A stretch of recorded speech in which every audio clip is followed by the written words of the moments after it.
Yo, Yo, what's up? How are what's you? I'm cool and how are you? I'm good. I'm good. Welcome to the show. Appreciate you coming in. No, no confusion. I got you, bro. I appreciate you for having me, bro. No problem. Man, where the fans at? They come in. They gonna come in. The fans, Nah, man. you want to vibe out for a little bit, or you want to just go ahead and get started? We gonna jump into it. I got questions for you. All right, bet. Let's do it.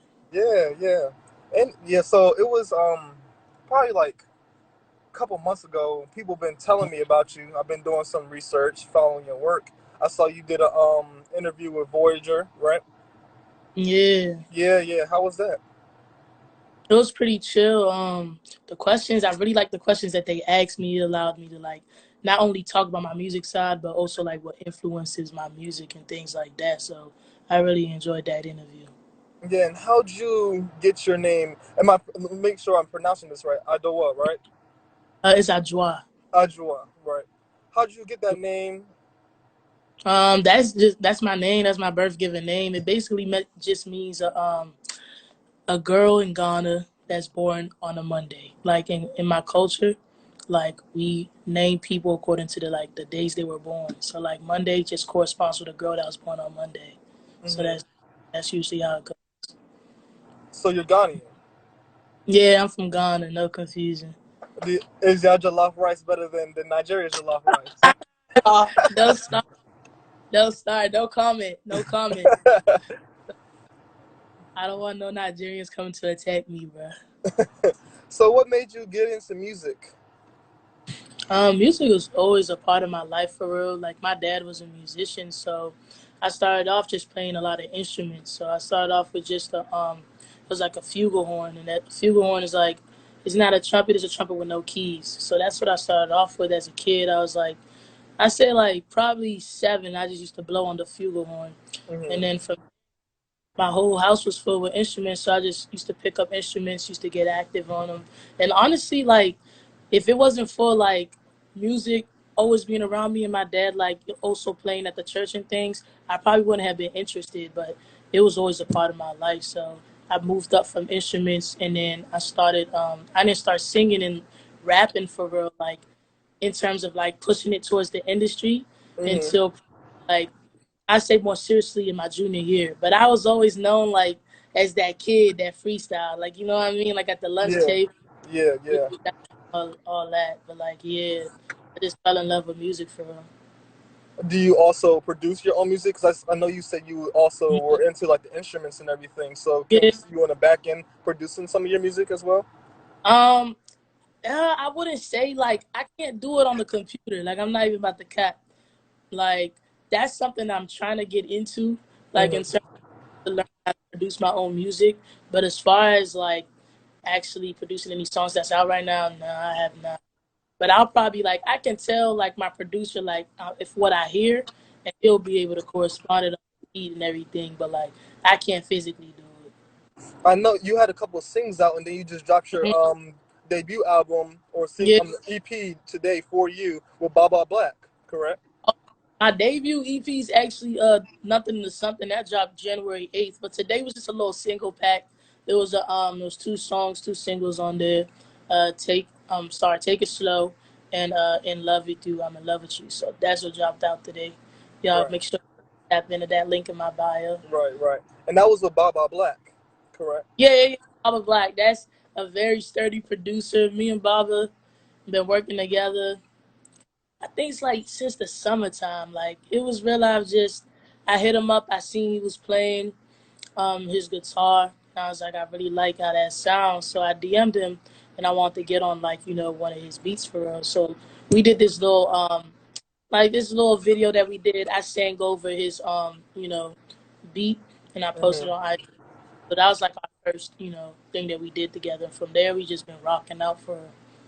When you're in the studio, Mhm. how do you get in your zone? Because like when I'm listening to you, I kind of get that like R&B vibe a little bit. So do you like have like an R&B back preference, or like give me some more background on like what genres you like as well?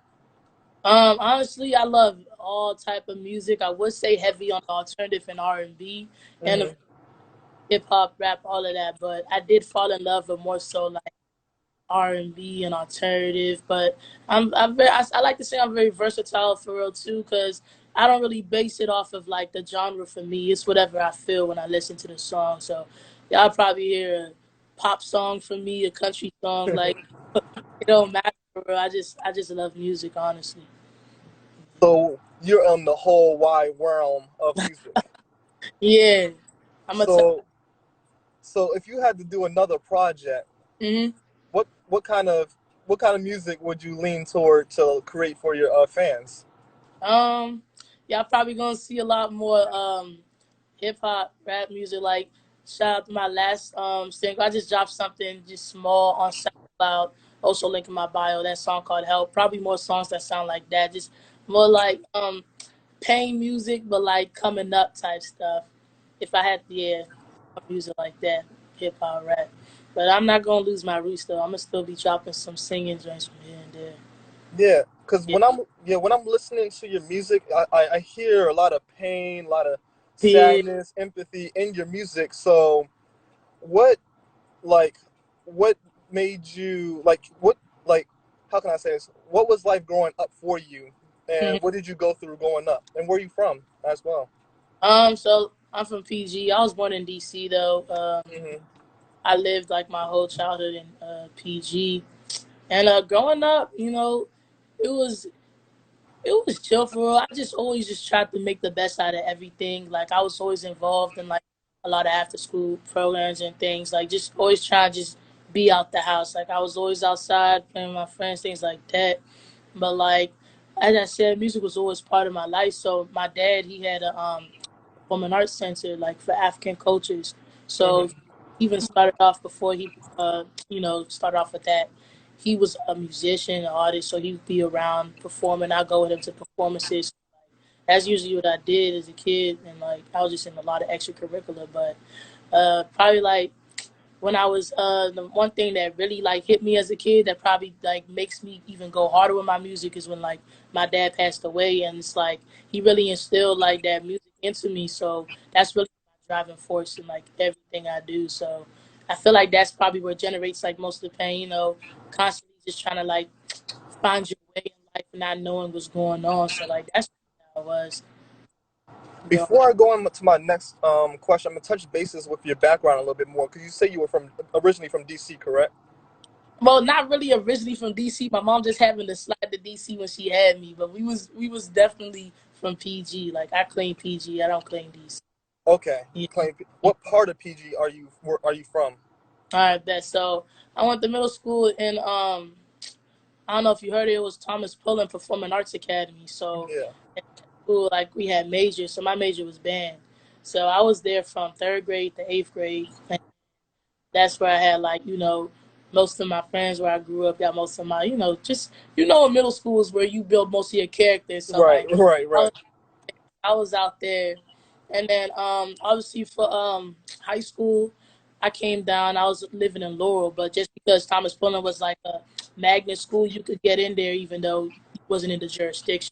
So for high school, I had to come back to my jurisdiction in Laurel High School, and I Hmm. high school like it was really just a vibe for real. I tapped into my music side even more when I got to high school, so people were starting to hear like, oh, Adwoa singing, Adwoa rapping, things like that. So Laurel's really where I started doing a lot more of my music, and like a lot of my friends now, like off the music, they all went to Laurel with me too. Shout out Kids, shout out 15K, shout out Lamine, shout out everybody because we all came up together. Shout out Adas Manny. If you need anything shot, film, photography, anything, video, you got. Yeah, like we all just came up from Laurel for real. Yeah. Yeah. When did you do when you know how like in high schools they had like the little talent shows and everything? Did you perform at those? Yeah, I actually did. I used to do little stuff, but the main thing that I did this talent show, I think it was like my 11th grade year, and it was Hmm. a single. I only had one song out, my first single, "Selfless," and I had dropped that, and I did a little talent show. I won the little talent show. It was really tough because even that moment, I feel like that moment is what like made me feel like, yeah. I appreciate this moment. I'm gonna step into this position as being an artist and things, because it was like most of the time when I'm writing my music, it's not for nobody else. So it's Right. like I was able to step on the stage and they received it for like as raw as it was. It was like, oh, all right, people could really vibe with this. So that's really what took off from there with Selfless. And yeah, that song was really like, yeah, people was really vibing with it. So what's up next for you in your success to Mm, be a musician? Because I know you had singles, you dropped album, and then you had this single kind of EP album just out. yeah. Are more visuals coming? I know you. Hmm. I see you work a lot with Chum because like Chum also works with Baba Black, but you wear a lot of Chum gear too. So Yeah, shout what's the link with Chum and Robert? I mean out. and Dan Risky and all them. All right, bet. So I met Bob. I obviously met Dan Risky through Baba at the Yeah. studio at Baba's crib, and bro, like I don't know, it wasn't even like planned or anything. We all just clicked for real. Like it was just the music for real, from all angles. We just like appreciate everybody's talent, and it's like it's tough when you're surrounded by people who want the same thing as you. Like you know what I'm saying, and who are Right. driven and motivated like with music. So it's like that's honestly what brought us all together. And with Chum, um, Risky, that just it just cracks. Like I love Chum. So it was like that came with it. He told me about his business. And in my video all the way that I did with Vic, and he's Right. filmed, he does video, all of that, photography. And you know, we was at the studio and we was just recording songs, and he was like, bro, like let's just record a video. Like I feel like most times like upcoming artists, we think a lot, or like we always try to like it's good to plan, but sometimes like for me personally speaking, I used to overcompensate like dropping or like what I dropped today and things like that. But like I started to just know that if you have a general like you know good base in your fans, they're gonna receive what you drop for real. So that's really what I did. Yes, that's good. That's good. So, other than music, what do you like doing? That's a good question. Yeah. Um, I like to go out like just chill with my friends. Like I like nature walks, you know. I just like going to spots like, you know, a spot that I really messed with that I went to Great Falls Water Park out it was like it's like a bridge or waterfall in between MD and Virginia. Like I like spots like that cuz it's very therapeutic like, you know. I like Mhm. well like just finding more about yourself like on the free time. That's really what I did, just be vibing for real. Yeah. Nothing. Yeah, in the studio. Honestly, like you said, aside from music, but that's really what my life is right now. Just studio vibes. Explain the importance of learning about yourself more, because Hmm. that's a very key point that you brought up. Hmm. Yeah, so like I feel like any artist, before you even want to step into the decision of being an artist, you need Hmm. are like because your music literally embodies you. You know what I'm saying? And people could catch on quickly if you being fake, if you capping in your music, or you're not even resembling anything that has anything to do with you. So it's like you have to find yourself out because you always want to be true to yourself through your music, you know? And Right.